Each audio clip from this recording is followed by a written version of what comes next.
जनता के सवाल, नेताओं के वादे।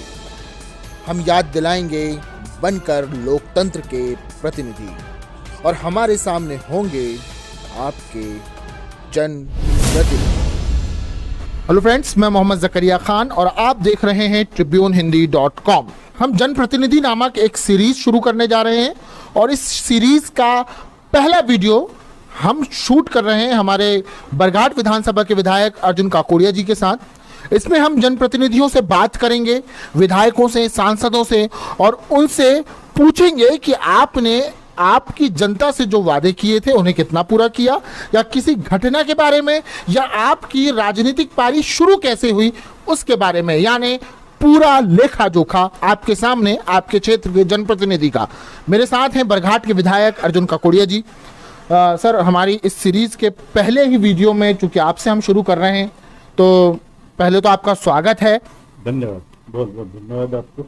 अब चूंकि पहला वीडियो है पहली सीरीज का, इस सीरीज का, तो मेरा पहला एक आपसे क्वेश्चन होगा कि जिस तरह से आज के इस दौर में हर विधायक, हर सांसद अपनी जनता से कुछ वादे करता है, आपने भी कुछ वादे किए थे अपनी जनता से, और जब जनता से वादे किए थे तो क्या सोचकर किए थे, उनमें से कुछ वादों के बारे में हम आपसे सवाल करेंगे। पहला जो हमने अभी लोगों से देखा, बात की, सोशल मीडिया में भी देखा, लोग उन सवालों को बहुत ज़्यादा उठा रहे हैं। उनमें से पहला सवाल ये होता है कि माचागोरा जो डैम है, माचागोरा डैम का जो पानी है, आपने अपनी क्षेत्र की जनता से वादा किया था। लोग कह रहे हैं कि वो अभी तक आया नहीं, और वास्तविकता भी यह है कि आपके क्षेत्र में अभी तक माचागोरा डैम का पानी पहुंचा नहीं है। तो आखिर क्या हुआ इस वादे का? क्या ये सिर्फ एक चुनावी फायदा लेने के लिए था? पहले तो सबसे पहले आपको शुक्रिया अदा करता हूं कि आप बहुत बेहतर ये जो सीरियल शुरू कर रहे हैं कि जनप्रतिनिधि के अपने जो भी वादे करता है अपनी जनता के साथ वो बताए कि वाकई जो उन वादों को, स्वाभाविक है कि हर जनप्रतिनिधि वादे करता है, और मैंने भी वादा किया। मैंने जनता से ये वादा किया कि मेरे बस में जितना होगा वो पूरी शिद्दत के साथ, ईमानदारी के साथ मैं पूरा करूंगा, और जो दूसरे के बस में है उसके लिए मैं पूरी मेहनत करूंगा। तो मेरे जो बस में है मैं जनता के साथ पूरी तरीके से इन्वॉल्व हूँ, उनके सुख दुख में, उनके, क्योंकि जहाँ तक मुझे जो मालूम था, जो मैं चल रहा हूँ, मैं गांव-गांव में जो देख रहा हूँ, जो लोगों ने कहा था मुझे चुनाव लड़ने के पहले कि साहब ठीक है, हमारा तो जो भी है घर परिवार का, हमारी ज़िंदगी हमको काटना है, लेकिन हमने जिसको चुना है उसके कभी दीदार नहीं होते, कभी दर्शन होते नहीं है, कभी हमारे सुख दुख में आके खड़ा नहीं होता। ये चीज़ें सामान्य तरीके से आदमी कहते हैं कि बस वो वोट ले लेते हैं और फिर 5 सालों के बाद आते हैं। वो जो दर्द था जनता का, उस दर्द को मैंने कमी करने की कोशिश किया है। उनके लिए पूरे टाइम 24 घंटे में, अगर बरघाट अपने क्षेत्र में हूँ तो जनता के लिए 24 घंटे उपलब्ध हूँ उनके लिए। ये मैंने किया।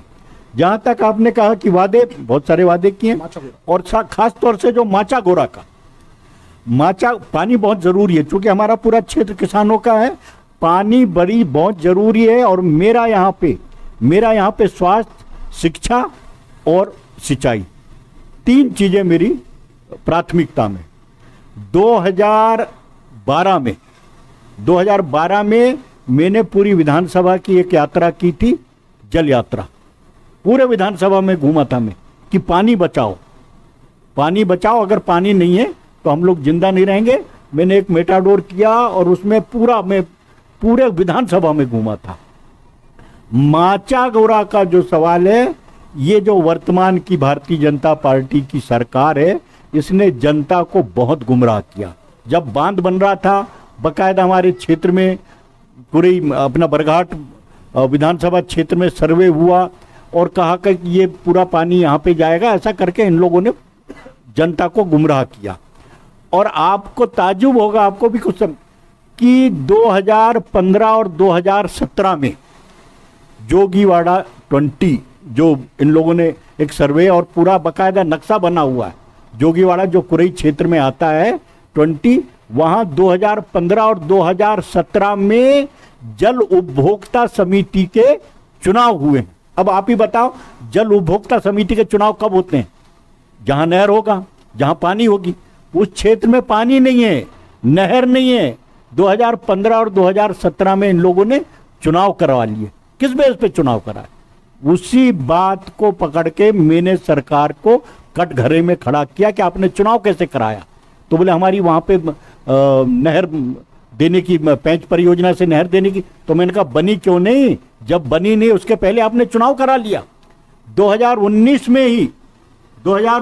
में ही हमारे बरघाट विधानसभा क्षेत्र में माननीय कमलनाथ जी थे, तभी उन्होंने उस योजना को स्वीकृत कर दिया। और अभी अगर कमलनाथ जी होते तो अभी वहां पे नहर बन जाती। फिर से मैंने बार बार 2-3 बार विधानसभा में क्वेश्चन किया। अभी जब मैंने क्वेश्चन किया पिछले दिसंबर में, तो माननीय मंत्री जी का जवाब है कि ये नहर बनने की प्रक्रिया में उसमें हम लोगों ने गति लाया है और वो उसकी निविदा जल्दी ही शीघ्र निविदा जारी होने वाली है। तो ये निश्चित मानो कि माचागोरा का पानी आएगा। अब ये लोग देरी कर रहे हैं, लेकिन वो देरी भी होने नहीं दूंगा।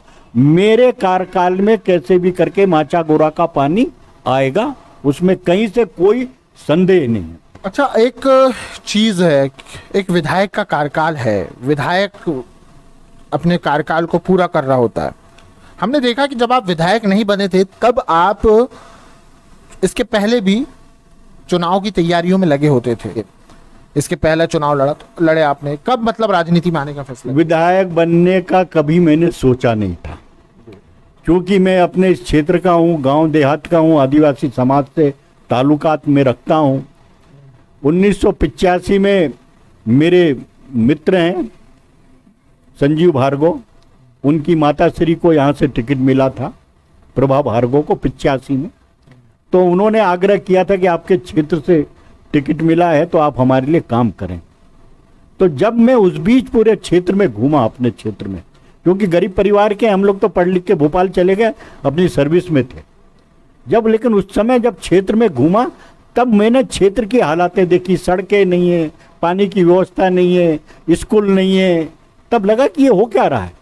उसी समय से मुझे एक बड़ी तकलीफ हुई और ये लोगों के साथ में जुड़ गया, इनकी समस्याओं के साथ जुड़ गया और फिर लोगों से कहा कि यहाँ पे कोई ऐसा जनप्रतिनिधि लाओ जो हमारे अपने क्षेत्र का हो, जो पूरी क्षेत्र की समस्याओं को समझता हो, उसके लिए वो लड़े, ताकि तभी जाके हमारे क्षेत्र का विकास होगा।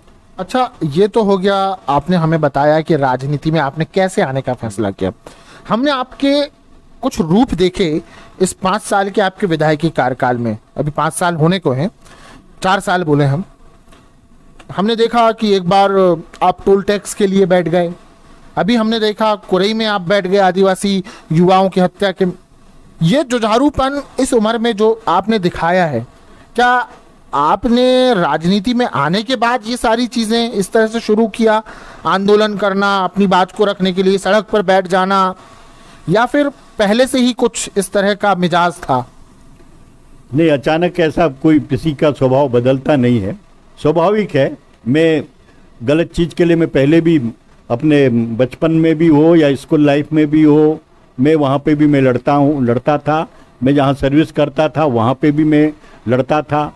जहाँ तक टोल का सवाल है, तो जब मुझे पता चला कि ये बरघाट नाके में जो टोल, तो इसमें बाकायदा 17-18 साल तक इन लोगों ने वसूल कर लिया, जरूरत से ज़्यादा वसूल कर लिया। जगह जगह गड्ढे हैं, फिर से उसमें टोल। तो मैं भोपाल से आ रहा था और जब मैं जैसे ही टोल में आया, वहाँ वसूली चल रही थी, मेरी अंदर से इच्छा नहीं हुई कि उस टोल को मैं क्रॉस करूं। मैं अपनी गाड़ी से उतरा, तकरीबन 8-9 बज रहे थे। अपनी गाड़ी से उतरा और अपनी पत्नी से कहा कि तुम लोग चले जाओ, मैं यहीं रहूँगा। और मैं वहीं पे मैं उतर गया। और कोई ऐसा नहीं था कि मेरे को इसमें कि कुछ मैं यहाँ पे, लेकिन बात यह है कि गलत चीज़ को, जहाँ गड्ढे हैं, जहाँ जिस सड़क से पैसा वसूल कर लिया गया, तो ये लोगों से ये टोल टैक्स नहीं था, ये रंगदारी टैक्स था, ये गुंडा टैक्स था। अच्छा, अभी आप कुरई में बैठे थे आदिवासियों के हत्या के मामले में, कि उनकी हत्या पे आपने आवाज़ उठाई, और ऐसा कहा जा रहा है, लोग भी कह रहे हैं कि जब आपने ये आवाज़ उठाई उसके बाद ही इस मामले ने तूल पकड़ा। तरह तरह की बातें हुई, उन पे भी आरोप लगे, उनके पास ये था, किसी ने कहा गौमांस था, या किस तरह तरह की बातें। फिर आप पर भी विपक्ष के तरफ से हमले होना शुरू हुए, और अंततः आपके ऊपर रोड जाम करने का, मतलब हाईवे जाम करने को लेकर आपके साथ, आपके 20 साथियों के साथ आप पर केस कर दिया गया, FIR दर्ज हो गई। तो इस पूरे मामले को, घटनाक्रम को कैसे देखते हैं आप? क्या, क्योंकि आपने जो उग्र रूप इस मामले में दिखाया, सीधी सी बात है, एक विधायक का इस तरह से सड़क पे आना किसी भी मामले में दबाव पैदा करता है। ये जो घटना घटी है, ये घटना बड़ी दर्दनाक घटना है, असंवैधानिक। ये स्वतंत्र भारत है, उसमें कोई भी दबंग कुछ 20-25 गुंडे आ जाएं, किसी के घर में घुस जाएं और उसको बाहर निकाल के बेगुनाह कुछ भी ना पूछें और उसको मार पीट के उसको मार डालें। ये हमारे देश की परंपरा नहीं है, संस्कृति नहीं है, ये स्वतंत्र है। और मैं इस क्षेत्र का जनप्रतिनिधि, विधायक हूँ, तो मेरा फर्ज था, चाहे वहाँ पे आदिवासी समाज का, कोई भी समाज का, चूंकि आदिवासी समाज के हैं, मैं आदिवासी समाज का हूँ, तो लोग उससे जोड़ के देखते हैं कि आदिवासी समाज। किसी भी समाज के साथ में अगर ऐसी घटना होगी तो अर्जुन काकोडिया जो यहाँ का है, वो सड़क में बैठेगा और उस लड़ाई को लड़ेगा। न्याय की लड़ाई थी, मेरे को सड़क में बैठने की, ये सड़क में बैठाला मेरे को यहाँ के प्रशासन ने और सरकार ने। ये उन लोगों के कारण, क्योंकि जिस तरीके से समाचार पत्रों में और जिस तरीके से घटना के बाद बहुत सारी चीजें जो सामने आ रही, तो ऐसा लग रहा है कि सरकार खुद ये सुनियोजित तरीके से ये काम कराना चाह रही थी। क्योंकि ये जो बजरंग दल के लड़के हैं, श्री राम सेना के लड़के हैं, जो मैंने पता लगाया, आसपास गांव के क्षेत्र के छोटे छोटे समाज के लड़के हैं, कोई बहुत बड़ा धंधा करते नहीं है। बजरंग दल में कोई भी बड़े नेता का, भारतीय जनता पार्टी के बड़े नेता का, विधायक का, मंत्री संतरी का कोई लड़का नहीं है। छोटे परिवार के वो जो बेरोजगार लड़के हैं, उनको ये लोग पकड़ते हैं, उनको तमाम सुविधाएं देते हैं, गाड़ी घोड़ा, थानेदार से कहते हैं कि हमारा आदमी, इसको कुछ नहीं। तो वो बेरोजगार जो नौजवान लड़का, वो तो उसको उसका सीना फूल जाता है, और ये गुनाह करवाते हैं उनसे। तो ये जो गुनाहों की जो फैक्ट्री खोल रहे हैं भारतीय जनता, उसकी लड़ाई थी मेरी कि ये हो क्या रहा है। इसके बाद बजरंग दल के लोगों ने एक आरोप लगाया कि उनके पास गौमांस था, बीजेपी के लोगों ने कहा कि गौमांस था। फिर आप एक गौशाला में देखे गए, आपने गौशाला का हाल बताया, लाइव वीडियो चलाया और बताया कि देखो क्या हाल है। तो ये क्या घटनाक्रम था?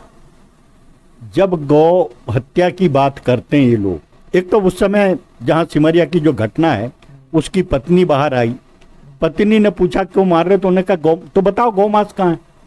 पड़ोस में लोग आए तो उन्होंने पूछा कि गौमांस, तो बोले नहीं हम बता देंगे, हमारे पास में गौमांस वहां पे किसी को बताया नहीं गया, बेगुनाह आरोप लगा रहे हैं गौमांस का आरोप।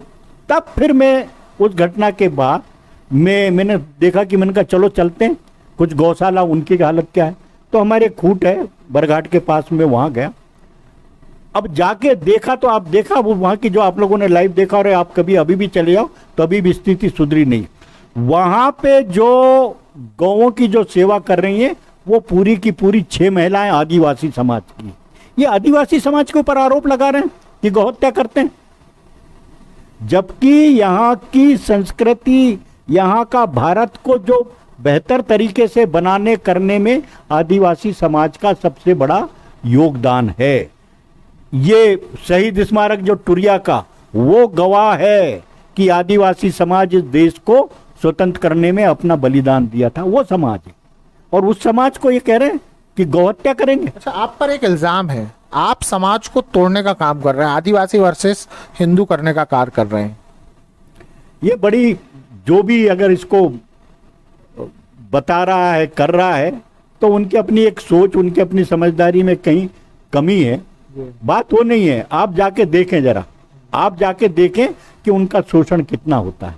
अगर किसी के आदिवासी की हत्या कर दे और मैं चुपचाप घर में बैठा रहूं तो ये खुश हो जाएंगे, मैं उसके लिए लड़ूंगा तो बोलोगे आदिवासी है, आदिवासी तमाम उन लोगों का शोषण अगर ये लोग करते हैं और मैं उसके लिए आवाज उठाता हूं, तो यह वो तो किसी का भी हो, ऐसी बहुत सारी घटना है जहां पे मैं दूसरे समाज के साथ में खड़ा हुआ, बहुत सारी। अभी एक गंगेरवा में हुआ था, आपको शायद मालूम नहीं हुआ, वहां पे एक महिला को जो गर्भवती थी और उसकी एक बेटी, उसको कुएं में डाल दिया गया। किस समाज से थी? ये पवार समाज की थी, और वो जो परिवार था वो भारतीय जनता पार्टी का, और वो लोग वो भारतीय जनता पार्टी के अच्छे पदाधिकारी।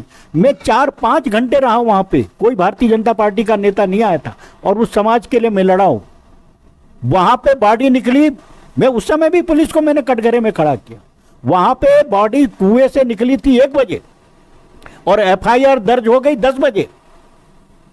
ये मैंने एसपी से, मैं ये किस तरीके, तो पूरा सरकार और पुलिस प्रशासन भारतीय जनता पार्टी के शिकंजे में है, उनके हिसाब से काम करता है। उस हत्या की उन लोगों ने, गर्भवती थी महिला, मैं उसके साथ में खड़ा रहा 4 घंटे और उनको न्याय, और आज वो लोग जेल में है। उस समय बात नहीं की लोगों ने। अच्छा, ये तो हो गई आपकी एक छवि लोगों के साथ खड़े रहने वाली। पिछले कुछ सालों में हमने देखा कि विधायकों को खरीदने की कोशिश हुई, कभी आपके पास कोई ऑफर आया क्या ऐसा? अब ये स्वाभाविक है, आया था मेरे सब सहयोगों के पास आया था। मेरी बिटिया जबलपुर में रहती है, उसके घर में बहुत सारे नेता उसके घर के चक्कर लगाए और ये बातें हुई थी।